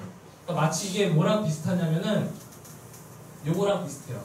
프랜차이즈랑 어떻게 보면 많이 흡사한데 사실 이 네트워크 마케팅이 프랜차이즈에서 나온 거거든요. 처음에 맥도날드가 1950년도에 그 레이크록이 프랜차이즈 방식으로 했을 때 이 맥도날드 본사는 제품과 햄버거를 팔지 않았어요. 이들이 한 거는 뭐냐? 가맹점을 모집해서 이 가맹점이 제대로 돌아갈 수 있게 교육에 집중을 한 거죠. 노하우를 알려주고 시스템을 다 가르쳐주고 햄버거는 뭐 어떻게 팔고 패티는 몇 개 들어가고 뭐 그런 거 있잖아요. 그런 거 모두 알려줬는데 그리고 거기에 그 대가로 이 가맹점들 매출의 일부를 로열티로 가져갔습니다. 그래서 소송에 걸렸었어요. 이때 미국 국세청에서도 야 이건 니들이 판 게 아닌데 왜 얘네 돈을 니들이 가져가? 그러니까 이때만 해도 약간 이런 로열티 개념이 없던 거예요. 지적 소유권. 그러니까 얘 노하우를 얘한테 가르쳐주는 대가를 가져간다는 거를 이해 못한 거예요. 항상 미국 국세청이 굉장히 대단한 단체인데 모든 새로운 수입이 발생하면은 뭔가 세금을 매겨야 되거든요. 그러니까 국민 계세 원리라고 해가지고 수입이 있는 곳에는 세금이 있다. 근데 여기다 어떤 세금을 매겨야 되는지 모르는 거예요. 새로운 방식의 소득이다 보니까. 그래서 무조건 소송을 걸고 봐요. 그래서 영업정지를 걸어놓고서 그 다음에 소송을 걸고 그 다음에 이기면 이제 풀어주고 이런 방식을 취합니다. 마찬가지로 이 네트워크 마케팅도 이런 경험이 다 있었어요. 그 프랜차이즈랑 똑같이 조직 관리하고 우리 내 노하우, 내 고객을 어떻게 만들고 고객을 관리해서 매출을 일으키는 노하우를 알려주는데 우리는 1대만 교육하는 게 아니라 2대, 3대 이런 식으로 계속 교육을 하거든요. 근데 문제는 1대만 또 주는 게 아니라 여러 단계까지 로열티를 줘요. 그러니까 또 여기서 소송을 걸릴 수밖에 없는 구조가 된 거죠. 왜 여기는 1단계가 아니라 니들은 뭐 6단계까지 돈을 주냐? 또 소송을 걸어서 이겼죠. 합법적이 된 거예요. 지적 재산권을 인정해준 케이스라고 하죠. 그럼 이거는 그러면 불법 피라미드랑 뭐가 다르냐? 쉽게 생각하시면 이걸 보시면 돼요. 우리가 하는 일은 생산자랑 소비자를 연결시켜주는 일이거든요. 그러니까 약간 유통의 형태로 보면 중개업, 이런 직접 판매 형태인데 이렇게 되는 거예요. 그러니까 제품이 소비자로 안 넘어가고 나는 마케터인데 그게 내한테 제품이 와 있어. 내가 떠안는 거죠, 그죠? 그걸 사재기라고 하고 이런 건 다 불법이에요. 제품 밀어넣기. 그러니까 즉 이런 경우에 전통적 유통 방식으로 보면은 그러니까 소매 말단에서 제품을 다 떠안은 거예요. 소비자로 넘어가야 됩니다. 이건 유통이 아니에요, 이거는 그죠? 제품 재고보다. 그러니까 이런 케이스는 무조건 이거는 불법입니다. 그러니까 이런 사례가 있죠. 많이 보셨을 거예요. 그러니까 누가 택배 기사를 모집한다고 봤더니 택배 차량을 사래요. 그다지 주겠대. 저기 차팔이죠 이거는. 마찬가지로 남양 굉장히 유명하죠. 남양 말단 대리점에서 대리점한테 본사에서 항상 제품 밀어넣기 해요. 그러니까 얘들은 원래 그 말단 소매 대리점들은 어느 정도 확보해 놨다가 소비자들이 이제 사가면은 물량 떨어진 것도 요청하면 채워놓고 이게 정상적인 유통이거든요. 근데 얘들은 무조건 이만큼 채워놓고 니들이 알아서 팔고 재고는 니들이 알아서 처리해라. 그럼 이 부담을 이 소매 그러니까 유통업자들이 다 떠안게 되는 거야. 이건 무조건 불법입니다.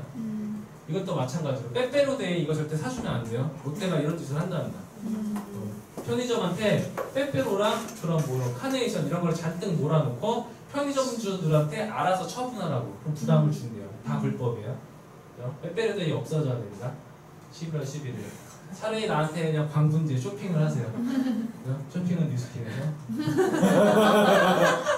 그 다음에 두 번째인데 이거 청약 철회거리라는 게 있어요. 이게 정식 회사들은 이게 뭐냐면은 내가 제품을 구입하고 3개월 내에 무조건 반품이 가능합니다. 이거는 법률 제17조 2항에 이렇게 돼 있는데 이게 굉장히 중요한 말이거든요. 물론 이제 그 방판 있잖아요. 직접 회라나 이런 건 14일 내에 해야 됩니다. 그건 좀 차이점이 있으니까 잘 살펴주시고 그러니까 요것만 제대로 아시면은 내 주변에 어떤 피해 사례가 있을 거예요. 만 찾아보면은 그때 이 업체가 정말 정식 업체면은 무조건 산지 3개월이 안 됐으면 다 반품이 돼요. 이건 제가 해봤거든요.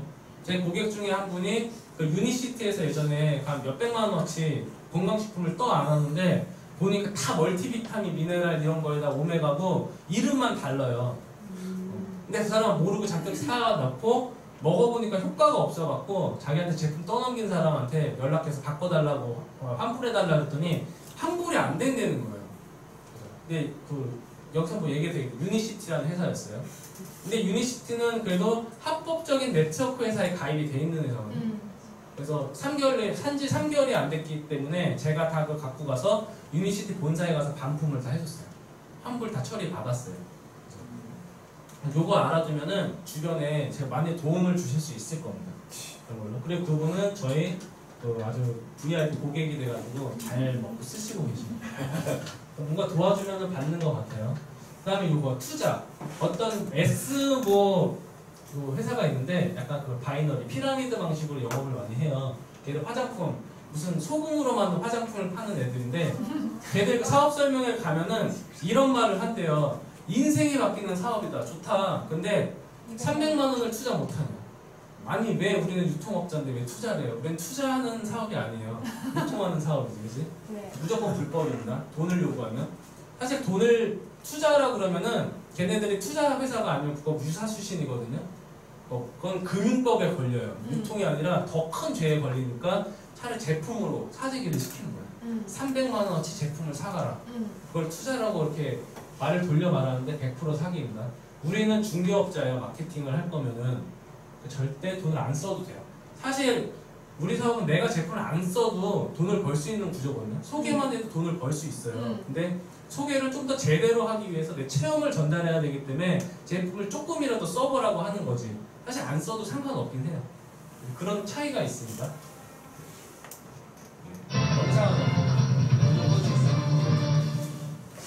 국민소득 2만 달러가 넘었으면 우리도 웬만큼 사는 나라 축에 든다고 볼 수 있지 않을까요?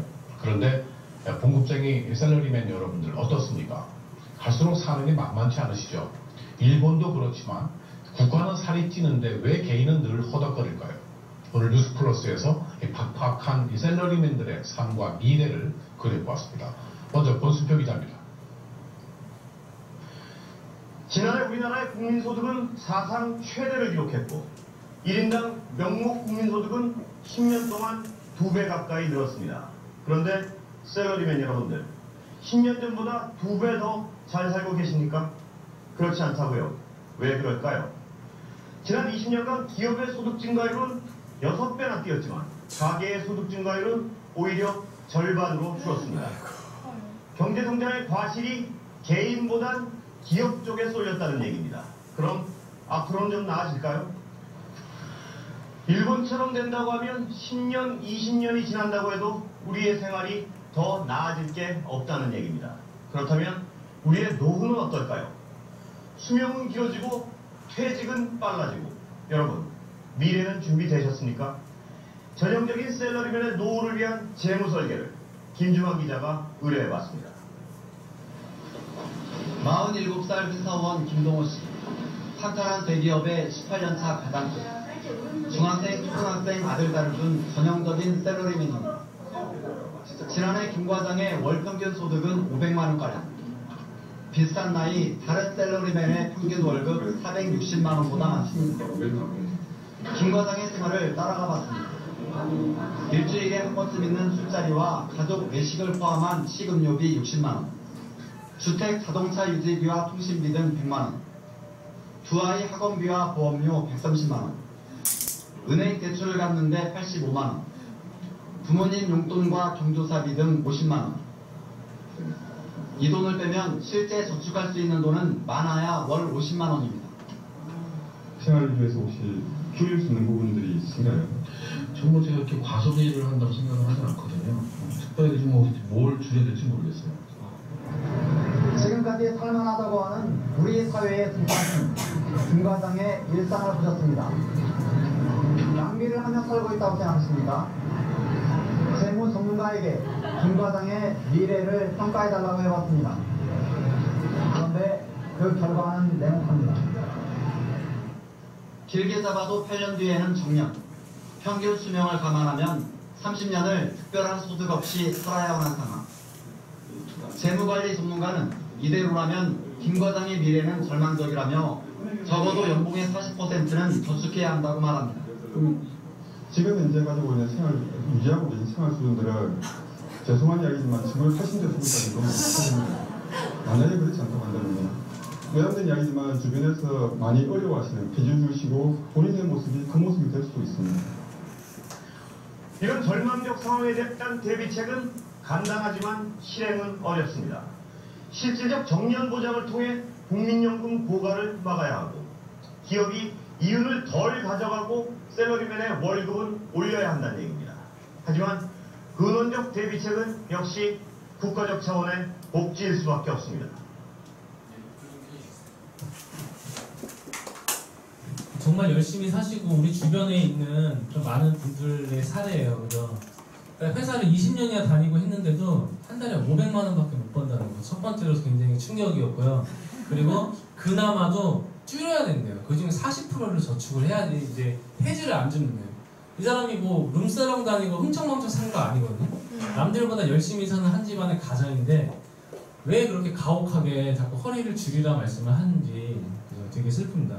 그러니까 저도 회사 다니면서 느낀 게 간단히 말씀드리면은 제가 30살에 이 생각을 처음 했어요. 내가 회사에 28에 입사를 했고 그다음에 현재 처음에는 1년 동안은 되게 재밌었어요. 멋모르고 법인카드로 막 비싼 거 사먹는. 학교 다닐 때는 그 되게 1인분에 3,000원짜리 싸구려 냉동 삼겹살 먹다가 이제 막 한우를 먹기 시작하니까 너무 좋은 거예요. 그때는. 그러다가 이제 바로 금방 그 생활이 여기 지겨워지니까 현실에 이제 깨닫게 됐습니다. 그러니까 제가 30살 무렵에 아 정말 우리 선배들을 보니까 이건 진짜 아닌 것 같다. 나는 정말 화려하게 살 수 있을 줄 알았는데 저 사람들은 항상 허덕여요. 그러니까 20년 차 뭐 부장들 이런 사람들 뭐 월급 그 사람들이 한 700만 원, 800만 원 세금 떼고 그거 받는 것도 굉장히 충격받았어요. 저는 부장쯤 되면 한 억대 연봉 받을 줄 알았는데 대기업이니까 그것도 아니고 그럼 뭐냐 저기에 맞춰서 이제 내 자식까지 태어나면 그리고 내 부모님 나중에 용돈도 못 드리겠고 그럼 만감이 교차하고 나서 아 그러면은 요 일 말고 다른 일을 내가 뭐 할 수 있을까 해서 개인적으로 저 스스로를 객관적으로 보기 시작했습니다. 봤더니 제가 가진 스펙이 두 가지밖에 없는 거예요. 요거 뭐죠? 근데 쓸모가 없어요. 정말 내가 원하는 삶을 살려면은 이 직장 월급이 아니라 내 사업을 해야 되는데 나와서 사업을 하기에는 내가 그동안 쌓아온 요게 아무 도움이 안 되는 거예요. 그래서 처음으로 화가 났습니다. 저는 정말 이렇게 남들보다 공부 미친 더 되게 열심히 했거든요. 하고 회사도 되게 힘들게 준비해서 들어갔는데 그게 아무 쓸모가 없었다는 거예요. 그러니까 내가 사업을 하기 위해서 공부한 게 아니라 그냥 남들 밑에서 그냥 좋은 그 일꾼으로 좋은 머슴으로 살기 위한 교육을 받았다는 거. 저는 거기서 굉장히 충격을 받았어요. 사실 제가 그 회사 다니고 30년 넘게 회사 다니고 공부하고 여기서 배우는 것보다 전 뉴스킨 사업 시작하면서 배우는 게 훨씬 많아요. 물론 실용적인 거, 금융이나 뭐 이런 재테크나 이런 각종 돌아가는 거 트렌드에 대해서 훨씬 많고 처음에 화가 났어요. 그 다음에 아무것도 할 수 없다는 사실 좌절을 했습니다. 제가 그동안 그런 인생을 벗어나기 위해 할 수 있는 건 매주 로또를 사거나 아니면 주식을 테마주 들어가서 대박 나는 거밖에 방법 없어요. 그게 되나요, 이게? 그러니까 희박한 논리에 네 운을 맡기지 말라. 곰돌이가 그랬잖아요. 그러다가 이제 무서워지기 시작했어요. 그때 저희 아버지도 정년퇴직을 하고 집에서 놀고 막 그런 모습 보고 아 진짜 어떻게 해야 되냐. 그래서 저는 원래 아이들을 되게 좋아하거든요. 근데 애를 계속 가질 엄두를 못 내는 거예요.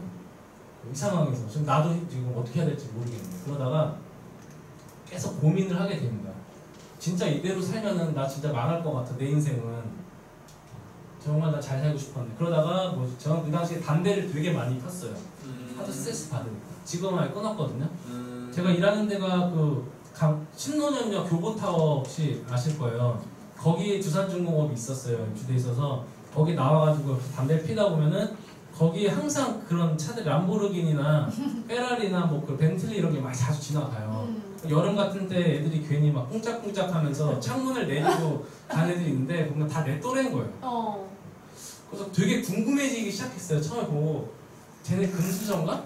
근데 그런 애들이 너무 많으니까 아니 무슨 우리나라에 금수저가 이렇게 많지는 않을 거고 그냥 내가 모르는 뭔가 하고 있을 것 같아. 계속 그런 고민을 하게 됩니다. 낮에 보면 젊은 애들이 굉장히 강남에 많이 돌아다녀요. 나는 일할 시간에. 분명히 나는 쟤들보다 더 열심히 산 것 같은데 쟤들은 뭔데 저렇게 여유 있지? 호기심이 생기기 시작했어요. 그러다가 내가 모르는 뭔가가 있을 거야. 그 기대감을 막연하게 갖게 되고 저는 이런 짓을 하게 됩니다. 둘이 벌다가 그냥 내가 좀 더 버틸 테니까 당신이 그만두고 한번 찾아봐. 뭔가 있을 거야. 우리는 둘 다 공부만 했기 때문에 진짜 모르는 뭔가가 있을 거야. 그랬더니 다단계로 그때 굉장히 충격을 받았어요. 그때 엄청나게 제가 뭐라고 했어요. 아까도 말씀드렸지만 91년도에 저희 어머니가 아메이에서 사재기를 했기 때문에 뉴스킨이라고 했길래 그 아메이 같은 거 이런 거 듣자마자 아메이의 그 악몽이 떠올라가지고 했습니다. 하지만 무조건 비난하기에는 굉장히 우리 그 최원한 사람이 똑똑하거든요. 회사에서 일도 잘했고 그래서 궁금했어요. 왜 이렇게 똑똑한 사람이 다단계를 선택을 했을까? 그래서 궁금하면 알아봐야죠. 그래서 알아봤어요. 그래서 아까 전에 말씀드린 게 모든 게 다 제가 직접 찾아봤던 내용이에요.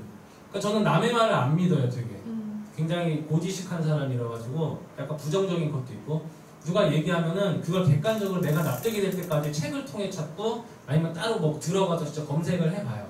거기서 다 찾은 내용을 말씀드린 거고요. 그러니까 이런 구조를 가지고 있대요. 그러니까 회사는 모든 걸 다 해주는데 그냥 그 물류 비용을 줄이고 유통 비용을 줄이기 위해서 그냥 광고나 이런 걸 전혀 안 한대요. 대신에 그런 역할을 나보고 해달라는 거예요. 나 같은 소비자가. 보니까 요거는 할 수 있을 것 같아요. 저는 제 고민했던 게 나와서 뭔가 제 사업을 하려고 하니까 돈이 없었거든요.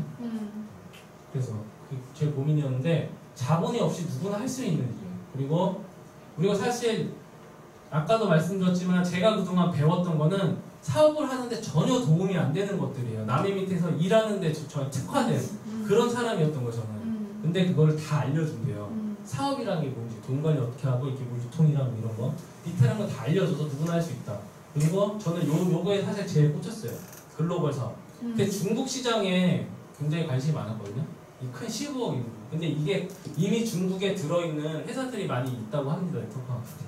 그중 하나여서 마음에 들었고, 그 다음에 요 부분.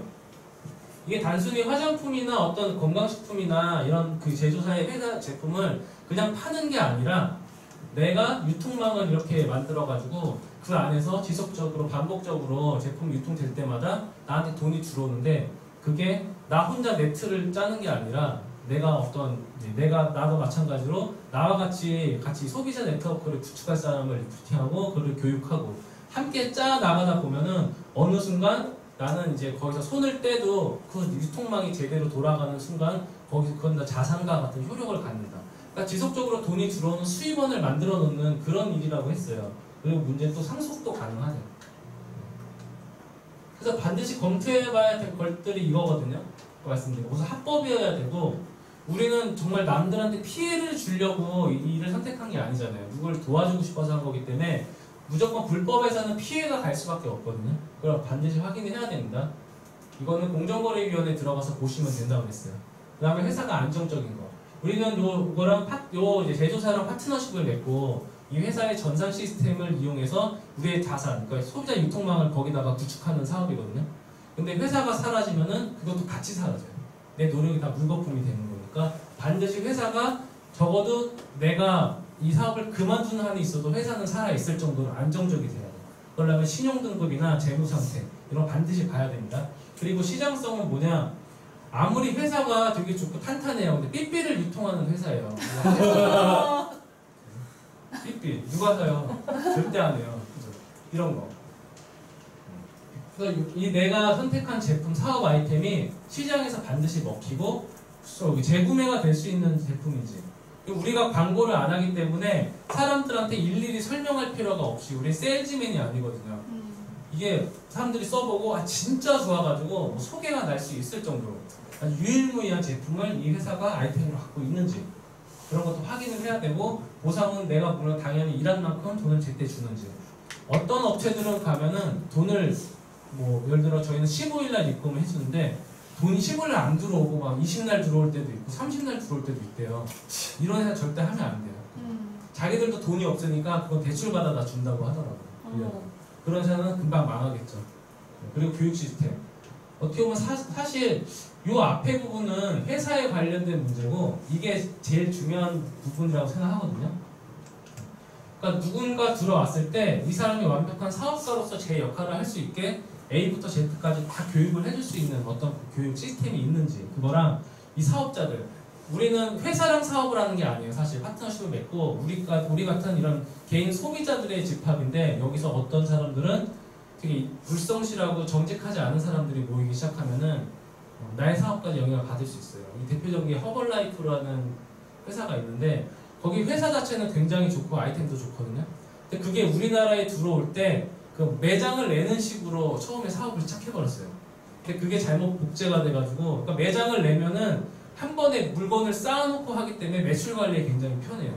근데 그거는 돈 많은 사람만 할 수 있는 거거든요. 그래서 가난한 사람이 들어와서 억지로 빚을 내다가 사업을 시작하고 그것 때문에 피해가 많이 생겼다고 잘 알고 있습니다. 그래서 그런 거 굉장히 중요하고요.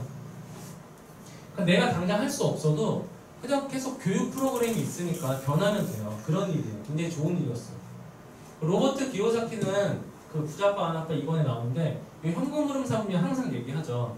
이 가난한 사람이 그러니까 평범한 사람이 부자가 되려면 이 영역으로 넘어가래요. 근데 사업의 영역이 여러 가지가 있는데 그 중에서 네트워크 마케팅을 얘기하면서 뭐 회사를 만들고 뭐 프랜차이즈 운영권을 사는 것도 사업에 하는 방법이지만 이런 소비자, 내가 이 소비자 네트워크를 견고하게 잘 만들어서 유지관리하고 경영하면은 여기서 발생하는 수입이 그 지속 반복적으로 자산소득과 같은 효과를 갖는다. 그래서 나는 언젠가 은퇴가 가능할 정도로 여유로운 그 재정적 자유를 갖게 된다. 이런 얘기를 했어요. 저는 굉장히 이 부분에 공감이 많이 갔거든요.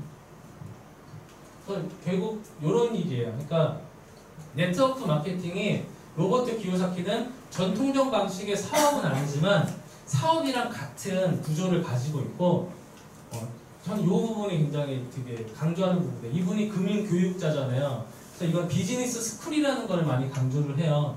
그러니까 내가 뉴스킨을 하기 위해서 태어난 건 아니고 뉴스킨에 뼈를 묻고 싶은 사람은 물론 묻을 수 있겠죠. 근데 이거를 더 원하는 삶을 살아 나가기 위한 디딤돌이라고 생각하면은 여기서 뭔가 다 가르쳐 준다는 거야. 이 사업이 뭔지 그리고 금융지식들을 알려줘가지고 내가 나중에 또 다른 사업을 할 때 리스크를 굉장히 덜어주는 역할을 한다고 해요. 그리고 남을 도와주면은 그 사람의 성공이 성공이 되는 그런 보상 구조도 가지고 있고. 그래서 결국 우리가 하는 유통이 나중에는 크게 이 세 가지 분야로 저는 정리가 될 거라고 보거든요. 이 사치품 영역은 절대 없어지지 않을 거예요. 그러니까 부자들 누구나 인간이 갖고 있는 어떤 과시욕이나 인정받고 싶어하는 욕구 이런 거를 전문으로 취급하는 요 유통 단계가 있을 거고 아까 말씀드린 저 마윈이나 제프 베소스처럼 이미 전자상거래에서 지구촌의 모든 사람들이 다 여기 생활 필수품은 다 여기서 하고 있어요. 그래서 이 부분도 있을 거고, 그 다음에 요 다른 기업들이 침범할 수 없는 청정지역, 요 네트워크 마케팅, 요 세 가지로 나눌 거라 생각합니다. 이거 굉장히 요 부분이 우리한테 엄청난 기회가 될 수 있거든요. 대부분 보면은 뭔가 돈이 되는 부분은 항상 대기업이 이렇게 들어와가지고 자기들이 뺏어가요. 전자상거래도 그런 케이스였는데, 여기 그래서 몇 년 전에 LG U+에서 그 자기들 폰팔이 그 핸드폰 파는 방식을 자기들은 그 다단계법으로 등록을 안 해놨는데도 몰래 이런 식으로 팔다가 걸렸습니다. 혹시 보신 적 있을 수도 있는데, 그래서 LG U+ 사장이 그 국정감사가 여기 나와가지고 그 의원들한테 막 욕먹고 고개 숙이고 죄송하다고 그랬었어요. 두 번 다시 이런 거 안 하겠다고. 그 후로 대기업들이 손을 놨다고 알고 있어요. 그러니까 이게 굉장히 우리한테 기회가 될 수 있어요. 네트워크 마케팅을 통해 보통 이런 9가지의 삶을 원한다고 합니다. 이런 것 때문에 들어오는데, 저는 사실 제일 컸던 게 재정적 자유였어요. 너무 저도 이제 부유하지 못한 집에서 자라가지고 그랬다가 작년에 이런 기사를 보게 됐습니다. 요 젊은 부부인데 30대 부부거든요. 40대 부부인데 계속 하는 일이 전 세계 여행이에요. 그리고 그거를 SNS에 찍어서 올리는데 애들이 셋이 있어요. 그래가지고 애들을 좀 봐줄, 그 애들하고 놀아줄 어떤 자기가 보물을 모집한다. 그러면은 자기는 여행 경비를 다 대주고 한 달에 180만 원씩 월급을 주겠다. 모집을 하자마자 하루 만에 10,000명이 넘는 사람 지원자가 왔다고 합니다. 이 사람 틸러슨 부부예요. 그 뉴스킨 사업자거든요. 젊은 백만장자. 이게 어떻게 보면은 저한테 가장 궁극적인 삶의 모습이었어요. 제 지향하는.